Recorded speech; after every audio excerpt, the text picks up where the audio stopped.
అందరికీ ప్రైస్తలా. ప్రభా మీకు స్తోత్రములయ్యా, దినం బట్టి స్తోత్రములు. మనకు దినం మాకు ఈవిగా బహుమానంగా ఇచ్చినారు. అది మీ కృప తండ్రి. మీ కృప ద్వారా జీవిస్తున్నాం. మీ కృప ద్వారానే ప్రభా మా జీవితం ఆధారపడి ఉంది. ప్రభా తండ్రి, మీ యొక్క నైనా ప్రభా మీ జీవం మాలో ఉంది, నాలో ఉంది. అందుకే స్తోత్రం. చదవబడిన న్యూస్ కొరకే వందనములు ప్రభువా. తను ఎన్నో విషయాలు వింటున్నాం, ఎన్నో ప్రార్థించవలసిన అంశాలు మా ఎదుట ఉన్నాయి ప్రభువా. మేము మౌనంగా ఉండవలసిన సమయం కాదు. మమ్మల్ని బలపరచండి, ప్రార్థన ఆత్మతో మీరు నింపండి. దేవా స్తోత్రములు. న్యూస్ చదివిన ప్రభా సిస్టర్ గారిని బట్టి, కుటుంబాన్ని బట్టి మీకు వందనములయ్యా. దీవించండి, కాపాడండి, వారి సంతోషం పరిపూర్ణం చేయండి. అన్న ట్రాన్స్ఫర్ విషయంలో కూడా మీరు అద్భుతం చేసే దేవుడు. అందుకే స్తుతిస్తూ మిగతా మాకు దీవెనకరంగా చేయండి ప్రభా. వాక్యం షేర్ చేసుకోబోతుండగా నన్ను అభిషేకించండి, బలపరచండి. గొప్ప దేవా స్తోత్రములయ్యా. నేను నిమిత్త మాత్రాలని ప్రభా తండ్రి, నాకేమి తెలియదు. మీరు సహాయం చేయకపోతే నేనేమి చెప్పలేను. నా నోట మీ వాక్కు పెట్టండి. నన్ను అరికాల నన్ను రక్తంతో కప్పండి. మీ స్వాధీనములో అధీనములో ఉంచుకోనండి. మాటలు మీవి, వాక్యం మీది, వినివారు మీ బిడ్డలు. కరుణించండి, కృప దయచేయండి తండ్రి. ప్రభా బలపరచమని శత్రు తంత్రములను కనబడని అంధకార చీకటి శక్తుల ప్రభావమును నజరేయుడైన యేసయ్య నామములో లయపరుస్తూ సిలువ విజయాన్ని కోరుకుంటూ యేసయ్య నామములో స్తుతి ప్రార్థనలు మిమ్మల్ని ఘనపరిచి మహిమపరిచి అడిగి పొందుకుని నాము తండ్రి. ఆమేన్. ఈరోజు మనం హోషేయ గ్రంథం 3వ అధ్యాయంలోకి మనం రాగలిగినాం. ప్రభు కృపను బట్టి నిజంగా బైబిల్ స్టడీ చేసుకోవటం కూడా ఎంతో మనకు దీవెన, ఆశీర్వాదం.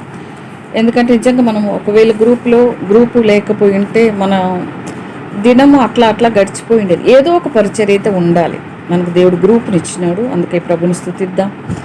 అక్క కొరకై కూడా ప్రార్థన చేద్దాం. గ్లోరీ అక్క కొరకై అనేకులకు ఆశీర్వాదంగా ఉండే సమయంలో సాతానుడు కూడా టార్గెట్ చేస్తాడు. వాటన్నిటిని ప్రభులు అయిపరిచినట్లుగా మనం కూడా ప్రార్థన చేద్దాం. ఒకరి నిమిత్తం ఒకరు ప్రార్థన చేసుకోవటానికి, ఒకరినొకరు బలపరుచుకోవటానికి, దేవుని వాక్యమును మనము పంచుకోవటానికి ప్రభు మన కృపనిచ్చినాడు. ఒక తండ్రి పిల్లలముగా మనం చేరి ఉన్నాం. అది ప్రభు ఇచ్చిన కృప. ఒకే అంటే బల్లలో చేస్తాం, ఒకే రొట్టె, ఒకే పానీయం మనం తీసుకునే సమయంలో అంతా మనం ఒక తండ్రి పిల్లలము అని జ్ఞాపకం చేసుకోవాలి. ఎందుకంటే శరీరం ఒక్కటే, అది దేవుని శరీరం, దేవుని యొక్క రక్తము. అంటే అది ఒకటే. ప్రభు యొక్క రక్తంలో, శరీరంలో అసాదృశ్యంగా ఉన్న అంటే ప్రభు యొక్క శిలువ మరణాన్ని జ్ఞాపకం చేసుకుంటూ మనం బలలో చేయి వేస్తాం, ద్రాక్షారసం తాగుతాం. కాబట్టి ఆ సమయంలో అంతా మనం ముఖ్యంగా జ్ఞాపకం చేసుకోవాల్సింది మనమందరం ఒక తండ్రి పిల్లలం. మనకందరికి ఏకాత్మ, ఏక మనసు ఉండాలి. ఒక తల్లి పిల్లలు తప్పు చేసినా సరిచేసుకొని, ఒక దెబ్బ కొట్టో ఎలా సరిచేసుకొని మళ్ళీ పిల్లల హక్కును చేర్చుకుంటుందో, మనమందరం కూడా ఏదైనా పొరపాటు అట్లా జరిగినప్పుడు వెంటనే ప్రభు దగ్గరికి వెళ్ళి మనం సమకూర్చుకొని తిరిగి మనం ఐక్యం అవ్వాలి. అది ప్రభుకి ఇష్టం. మన ఫ్యామిలీ ఎంతో సంఘం మన ఫ్యామిలీ అనుకోవాలి. అప్పుడే మనము క్షమించుకోగలం, సహించుకోగలం కొన్ని పరిస్థితులని. వాక్యం ద్వారా ఒకరినొకరు హెచ్చరించుకొని మనము సమకూరగలం. లేదంటే మనము చేయలేం. ప్రభువులో మనము అంటే ఒకటి అనుకుంటే తప్ప ఇది మనకు రాదు. లేకపోతే నువ్వెవరు నేనెవరు అన్నట్లుగా అయిపోతుంది. అయితే జ్ఞానం కలిగి మనం కూడా జీవించాలి ఈ లోకంలో. ఎందుకంటే దుష్టుడు సాతానుడు పుంజుకొని ఉంటాడు. కాలం సమయం కొంచెమని ఎరిగి వాడు మ్యాక్సిమం చేసేన్ని చేస్తున్నారు. ఎందుకంటే ఇప్పుడు పాపానికి పర్మిషన్ వచ్చేసింది.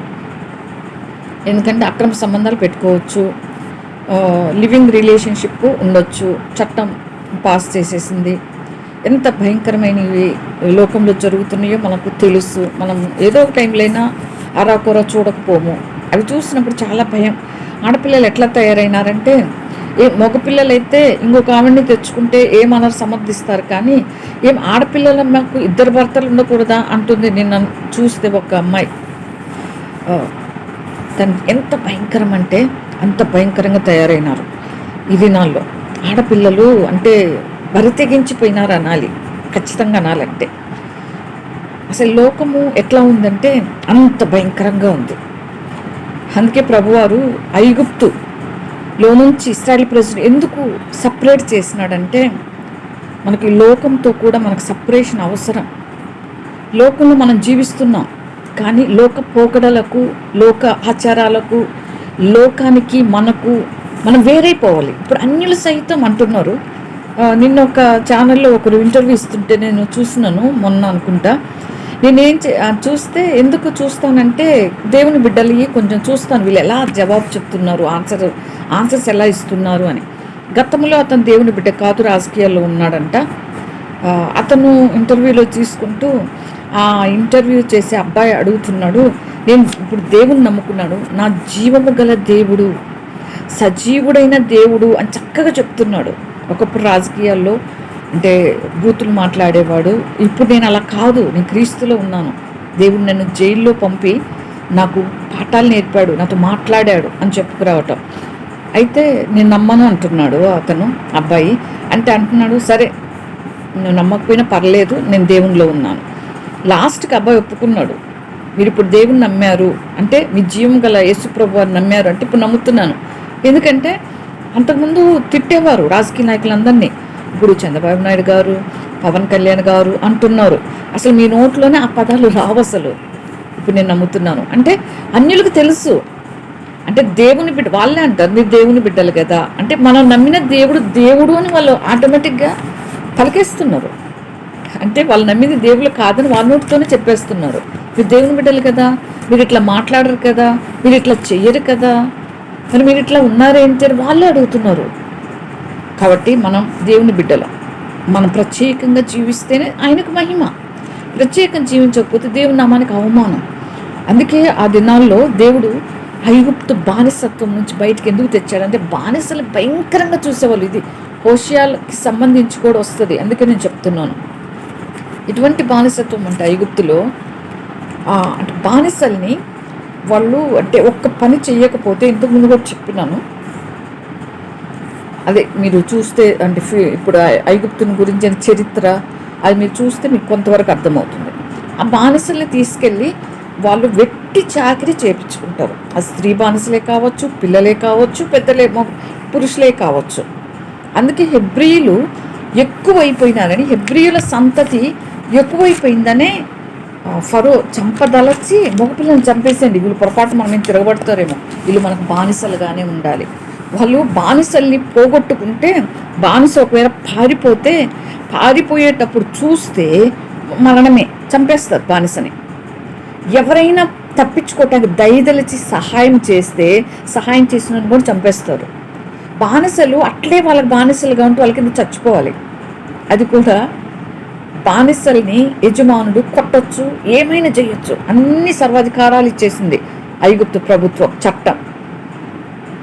అయితే డాక్టర్ దగ్గరికి బాగలేకుండా వెళ్తే బానిస కానీ చచ్చిపోతే ఇంకేం తీసి అవతల పడేస్తారు. అదే కానీ ఒక రిచ్ పీపుల్ కానీ డాక్టర్ దగ్గరికి వెళ్ళి చచ్చిపోతే డాక్టర్ని కూడా చంపేస్తారు. అటువంటి చట్టాలు ఉన్నాయి ఆ దినాల్లో. అటువంటి బానిసత్వంలో ఉన్నారు ఇశ్రాయేల్ ప్రజలు. ఇటువంటి బానిసత్వమే కాకుండా అది ఒక ఎత్తు అయితే, అంటే చిన్న పని చెప్పితే కొరడా దెబ్బలే వాళ్ళకి. అటువంటి బానిసత్వం. ఇంకా వాళ్ళు వేళ ఎవరి దగ్గర అప్పు తీసుకుంటే, డబ్బు అవసరమయ్యి కష్టకాలంలో తప్పని పరిస్థితుల్లో ఎవరి దగ్గర అప్పు తీసుకుంటే, అప్పు తీర్చే వరకు వారు కానీ వారి పిల్లలు కానీ వారి కింద బానిసలుగా ఉండాలి. అప్పు తీర్చే వరకు వారికి బానిసలే. మనం ఇంకెందుకు ఒక్కలో చెప్పండి, లేవీ కాండము 10 అంటే 15th చాప్టర్ 18, 20, 15 నుంచి 20 వరకు చదివినా పర్లేదు. ఆ చాప్టర్స్ అన్నీ మనం చదివితే అక్కడ దేవుడు వాళ్ళకి ఎందుకు ఆజ్ఞలు ఇచ్చినాడు అనేది అర్థమవుతాయి. అది భూత పుస్తకం అంటున్నారు, కానీ ఐగుప్తులో ఆ పాపము జరుగుతుంది. జంతువులతో వాళ్ళు పాపం చేస్తారు. అది అంత భయంకరం. అంటే ఒక పందితో కుక్కతో చేస్తే తప్ప మిగతా ఏ జంతువుతో అయినా మనిషితో ఉన్నట్టుగా ఉండొచ్చని పాపం చేయొచ్చు. అది అంత చండాలము ఆ దినాల్లో ఉండింది ఐగుప్తులో. అంటే వాళ్ళ చుట్టూ పాపం ఉంది. ఇశ్రాయేలు ప్రజలు దేవుని బిడ్డలు అనబడేవారు, దేవుడు కోరుకున్న ప్రజలు చుట్టూ పాపము ఏలుతుంది. అందుకే ప్రభు అన్నాడు, నేను మిమ్మల్ని బయటకు తీసుకొస్తా, నిన్న ఆజ్ఞలు గైకోనండి. ఎందుకు అంత స్పష్టంగా మోషే గారు ధర్మశాస్త్రం ఎందుకు రాసినాడంటే, త్వర ఎందుకు రాస్తున్నాడంటే హీబ్రూలు భాషలో త్వర అంటారు. త్వర అనేది కొంచెం సాఫ్ట్ వర్డ్ అనమాట. త్వర అంటే ఒక తండ్రి పిల్లలకి ఏదైతే నేర్పించుకుంటాడో, నాయన అట్లా చేయొద్దు, అట్లా చేస్తే ఇట్లా ఉంటుంది, నువ్వు ఇట్లా మంచిగా ఉంటే దేవుని ఆజ్ఞకు లోబడితే నీకు మేలు కలుగుతుంది, నువ్వు ఇక్కడి నుంచి నేను చెప్పిన గీత దాటకూడదు అని ప్రేమతో ప్రభు హక్కును తెచ్చుకుంటూ. ధర్మశాస్త్రం అంటే ఆజ్ఞలు కొంచెం ఖండితంగా ఉంటాయి, అది కొంచెం రఫ్ వర్డ్గా ఉంటుంది. అంతేగాని త్వర ధర్మశాస్త్రం వాళ్ళకి త్వర ఇష్టమే, కానీ చదువుతారు, కానీ చుట్టూ ఉన్న పాప మూలముగా అందులోకి వెళ్తారు.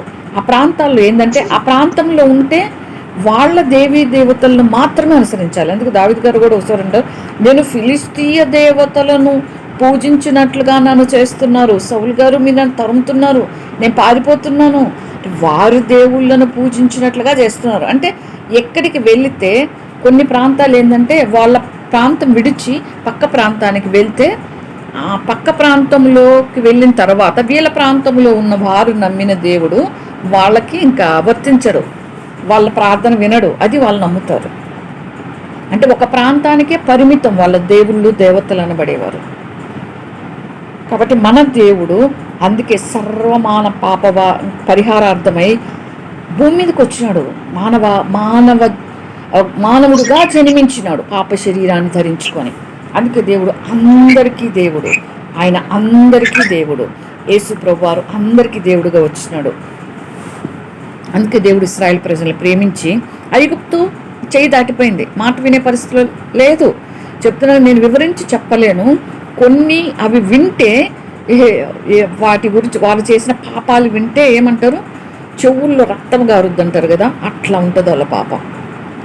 నైలు నది ఎట్లొచ్చిందని వాళ్ళు నమ్ముతారంటే, నైలు నదిలో రాజు దిగి అందరు చూస్తుండగా పాపం చేస్తాడు.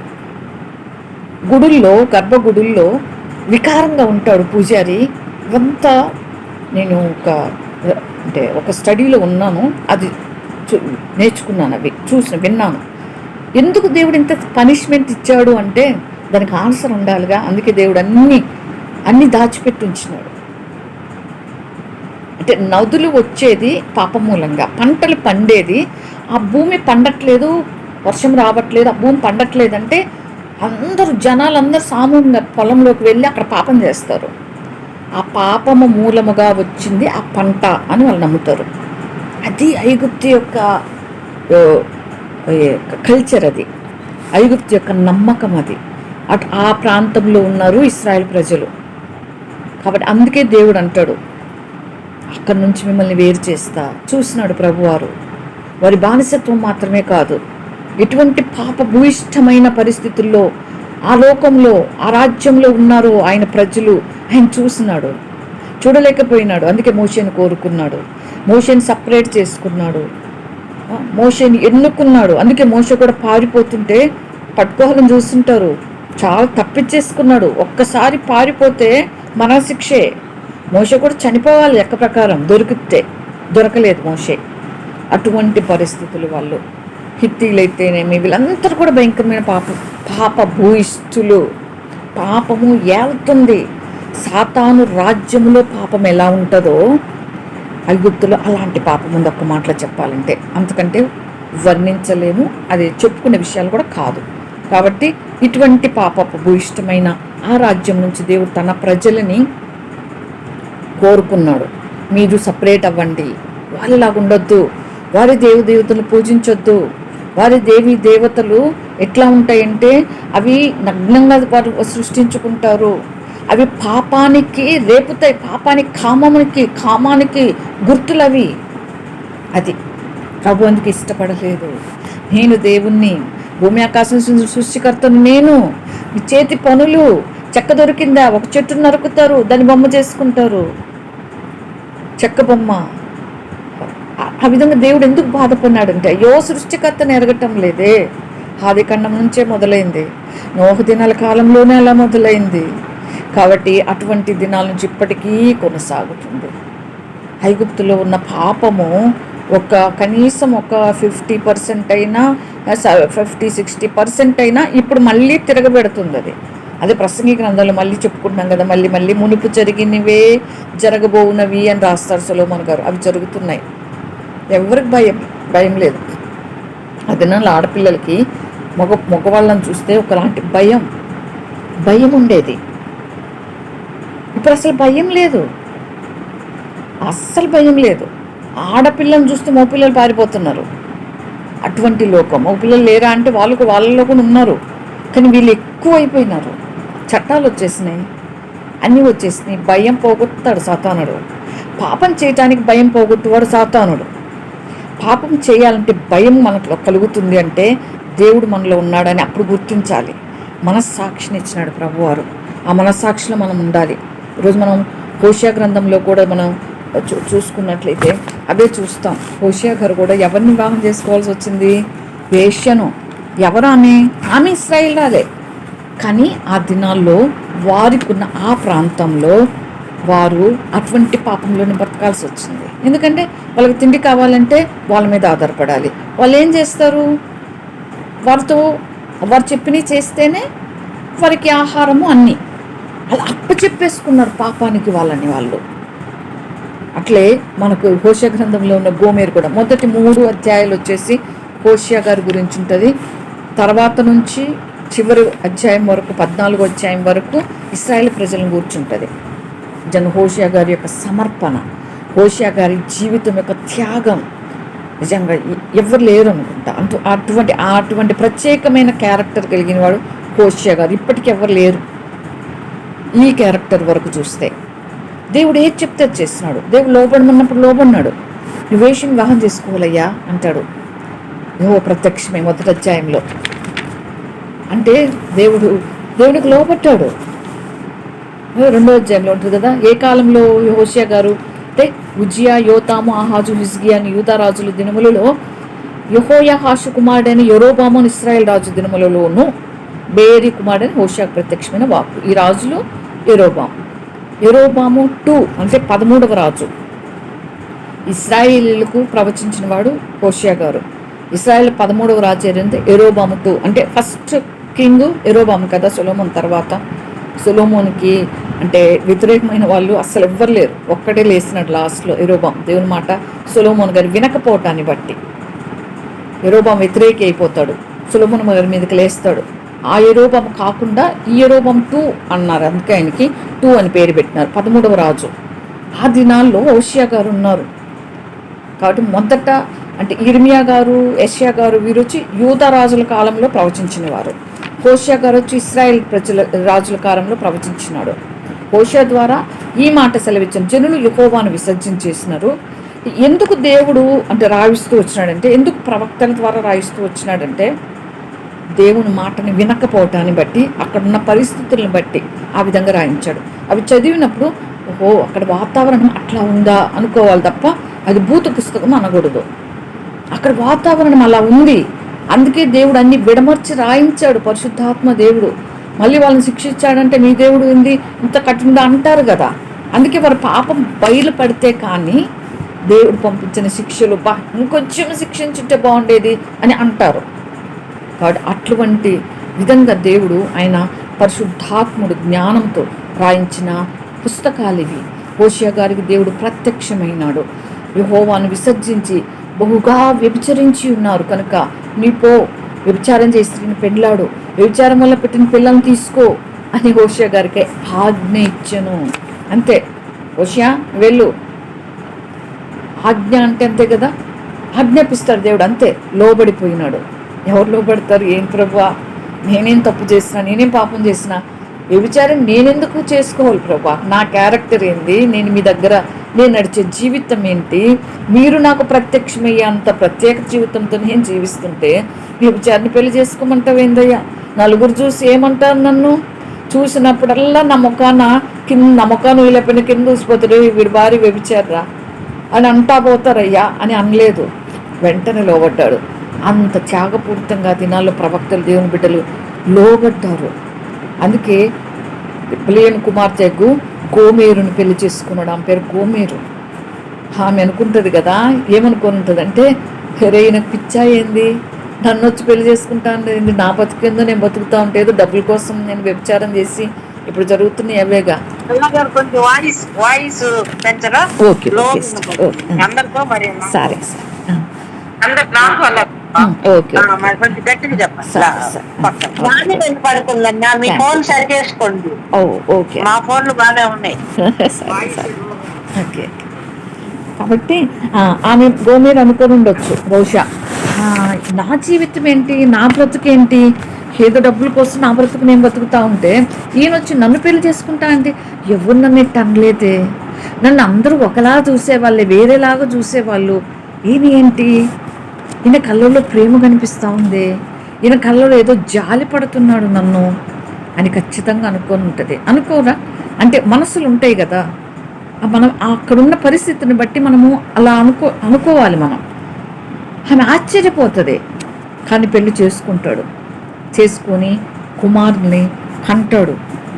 లోరుహామా అనే కుమారుని, లోరుహామా అంటే జాలి ఉందన్నది అని, లోహమ్మి అంటే నా జనం కాదు అంటే అలా అయిపోయినారు ఇశ్రాయేలు ప్రజలు అని గుర్తుగా పేర్లు పెట్టిస్తాడు. జాలిపడని, ఇంకా జాలిపడటానికి అసలు అవకాశం ఎక్కడుంది? అంత పరిశుద్ధుడైన దేవుడు పాపాన్ని చూసి జాలిపడ్డాడు కదా.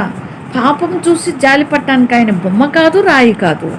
ఆయన సజీవుడైన దేవుడు, ఆయన పరిశుద్ధుడు. లేవి పుస్తకంలో లేవి మనలో నేను పరిశుద్ధునైనాను కనుక మీరు పరిశుద్ధులైండండి, యెహోవాను నేనే మీ దేవుడని యెహోవాను అని దేవుడు మాటి మాటికి ఎందుకు గుర్తు చేస్తాడంటే, నేను పరిశుద్ధుడును, పాపం చూడలేను, నేను నా పేరే పరిశుద్ధుడు, నేను నీతిమంతుణ్ణి, నాకు పాపానికి అసలు పొంతే లేదు, నేను ఎలా జాలిపడతా, ఏం చూసి జాలిపడాలి? అందుకే లోరుహామా అని పేరు పెట్టినాడు. అంతటితో గమ్ముగుందా ఆమె? కొద్ది రోజులు ఉంది, మళ్ళీ ఏమన్నా ఇప్పుడు జరుగుతున్న పరిస్థితిని బట్టి మనం ఊహించుకుంటే అంటే అంతే నిజమైంటుంది. మళ్ళీ వెళ్ళిపోయింది వ్యభిచారానికి. ఎందుకంటే ఏమో ఆమె ఆశించినంత లేదు. ఒక టైం ఆమె ఆ జీవితానికి అలవాటు పడింది, ఆ జీవితంలో డబ్బులు సంపాదించుకుంటుంది. ఎందుకంటే నేను విన్నాను, అందుకు చెప్తున్నాను. వాటి గురించి మనకెలా తెలుస్తుంది అంటే, విన్నా నేను, ఒక అమ్మాయి చెప్తుంటే విన్నా. వాళ్ళ తండ్రి ఏడుస్తున్నాడు, నా కూతురు ఏమైపోయిందో నేను చూసి సహించలేకపోతున్నానమ్మా అని ఒకరి దగ్గరకు వచ్చి అడిగితే, వాళ్ళు ఆ అమ్మాయిని ట్రాప్ చేసి విషయం కనుక్కుంటే అక్కడ ఎక్కువ డబ్బులు వస్తున్నాయి అంట. రోజుకి 5,000 సంపాదిస్తాను, కష్టపడి జీతం చేస్తే నెలకు నాకు 10,000 ఏమో వస్తాయి అంతే. ఇక రోజుకి 5,000 వస్తున్నాయి పాపానికి. ఆమె అనుకొని ఉంటుంది, ఎవరో ఏదో ఆశ పెట్టుంటారు, మళ్ళీ వెళ్ళిపోయింది. మళ్ళీ దేవుడు అంటాడు, పోయి తెచ్చుకోపో. ఏం దేవుడా, ఒక్కసారి అంటే సరే, ముందే చెడిపోయిన స్త్రీని చేసుకున్నాం, మళ్ళీ నేను తెచ్చుకొని ఇంత ప్రేమిస్తుంటే నాకు నమ్మక ద్రోహం చేసి పిల్లల్ని అక్కడ ఇంటికి పడేసి మళ్ళీ వెళ్ళిపోయింది, మళ్ళీ నేను ఏమని తెచ్చుకోను అని అనకుండా దేవుడు చెప్పగానే మళ్ళీ తెచ్చుకుంటాడు. అది ఎందుకు దేవుడు అలా చేశాడంటే, ఇశ్రాయేలు ప్రజలు అట్లా ఉన్నారు దేవుని దగ్గర. నేను ఎలా చేర్చుకోవాలి హోషియా? నీకే ఇంత బాధ వేసింది కదా మనిషికి. పరిశుద్ధునైన దేవుణ్ణి మాటి మాటికి తప్పు చేస్తున్నారు ఇశ్రాయేలు ప్రజలు, మాటి మాటికి పాపం చేస్తున్నారు. వాళ్ళు పాపం చేయటం వాళ్ళకు వాడుక అంటాడు దేవుడు. వ్యభిచారము, దొంగతనము ఇవన్నీ చేయటం వాళ్ళకి వాడుక అంటారు. తర్వాత మనం చూస్తాం. ఈ విధంగా దేవుడు హోషియా గారిని కోరుకున్నాడు. ఇజ్రాయేలు అని కుమారునికి పేరు, 2 కూతుర్లో కొడుకు. ఇజ్రాయేల్ అంటే చెదరగొట్టుట అని, 3 పిల్లల్ని కనింది ఆమె. కాబట్టి ఇటువంటి దేవుడు అందుకు ఇశ్రాయేలు ప్రజలను చెదరగొట్టినాడు. ఇశ్రాయేలు జనాంగం చెదిరిపోయినారు. వారికంటూ ఒక స్థలం లేదు. వారికంటూ ఆ దినాల్లో వాళ్ళకు ఒక రాజ్యం ఉంటుంది, ఒక స్వేచ్ఛ. చెప్పుకున్నాం కదా, ఏ రాజ్యంలో ఉన్న యొక్క ఒప్పందాలు, ఆ నిబంధనలు, ఆ చట్టాలు వాళ్ళు పాటించాలి. అందుకే ఐగుప్తు పాపం నుంచి దేవుడు విడిపించినాడు. ఆయన పాపాన్ని చూడలేకపోయి విడిపించినాడు. వారి బానిసత్వం మాత్రమే కాదు, వారి పాపం. కాబట్టి ఆ విధంగా దేవుడు విడిపించినాడు. అందుకే దేవుడు కనాన్ని వాళ్ళకి ఇవ్వటానికి ఇష్టపడ్డాడు. ఎందుకంటే ఇశ్రాయేలు ప్రజలు మాటి మాటికి తప్పదు, నా మీద ఆధారపడితే తప్ప వీళ్ళు నన్ను మర్చిపోతారు, వీరు మరిచే జనం. అందుకే కనాను దేశము పాలు తేనెలు ప్రవహించే దేశం మాత్రమే కాకుండా వర్షాధారిత దేశం అది. అంటే వర్షం మీద ఆధారపడుతుంది. వర్షం పడితేనే పంటలు. అంటే ఐగుప్తులో నైల్ నది ఉన్నట్టు నదులు లేవు అక్కడ నదుల మీద ఆధారపడి ఉండదు పంటలు. ఒక యోర్దాన్ నది ఉంది, అది పంటలకు పనికిరాదు, అది లోతులో ఉంటుంది. కాబట్టి అట్లా లేదు. అందుకే దేవుడు నా మీద మీరు ఆధారపడండి. పంటలు పండలేకపోతే పైకి చూడండి, ఆకాశ వర్ష జలము నేను తాగిస్తా అంటాడు కదా. ఆకాశం నుంచి మీకు వర్షం వస్తుంది. నేను సర్వోన్నతమైన దేవుడును, నేను ఎల్యో సర్వోన్నతుడను, నేనే మిమ్మల్ని బయటికి తెచ్చిన ఐగుప్తులో నుంచి.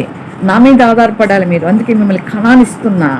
ఐగుప్తులో తర్వాత మెసొపొటామియాలో ఉన్నట్టుగా టైగ్రిస్ నదులు, యూఫ్రటీస్ నదులు లేవు, నైల్ నది లేదు. నన్ను చూస్తేనే మీకు వర్షం వస్తుంది. అక్కడ పాప భూయిష్టమైన పంటలు, పాపాన్ని తాగి తింటున్నారు వాళ్ళు. ఇంకా ఇండస్ వ్యాలీలో ఉన్నట్టు సప్త సింధు, పొందుహారు, హరప్ప, సరస్వతి నదులు ఇవి లేవు. కాబట్టి నా మీద ఆధారపడండి. కుయాంహోలో లాగా ఎల్లో నదులు లేవు. నేనే మీకు వర్షం ఇచ్చేవాడను, నేనే మీకు పంటలు ఇచ్చేవాడను, నేనే మీకు ఆహారం పెట్టువాడను. ఏ విధంగా అయితే బయటకు తీసుకొచ్చి అరణ్యములో మిమ్మల్ని పోషించాను, పూరేళ్ళు కురిపించి మన్నానిచ్చి ఆ దేవుడును నేను అంటాడు ప్రభువారు. అందుకే దేవుడు ముందుగానే చెప్తాడు. అంటే పాపము చేయకముందే నా ఆజ్ఞలు గుర్తు తెచ్చుకోండి. పోలియోకి ముందే చిన్నపిల్లలకి మనం ఎందుకు పోలియో ఇంజెక్షన్ దినాలు ఇప్పించాము? పోలియో రాకుండా ముందుగానే నన్ను ఆశ్రయించండి, మీరు బ్రతుకుతారు అంటాడు దేవుడు. తర్వాత చూస్తే మనం నెహెమ్యా కాలంలో కూడా నిబంధనలు, ఒప్పందాలు ఆ విధంగా చేసుకున్నారు వాళ్ళు, ఎందుకంటే నిబంధనకు లోబడాలి అని. కాబట్టి ఈ విధంగా మనం హోషియా గారి గురించి మనం చూసుకోవాలి. 11వ అధ్యాయం మనం కొన్ని విషయాలు చూసినాం. ఈ అంటే ఇంట్రడక్షన్ ఇశ్రాయేల్ ప్రజల గురించి. ఏదేమైనా దేవుడు తన ప్రజలు మర్చిపోడు కాడు. యెషయా 49:15-16 ప్రకారం స్త్రీ తన గర్భం పుట్టిన బిడ్డను మరుచునా వారైన మరుతుగా నేను మరువను. ఆయన తన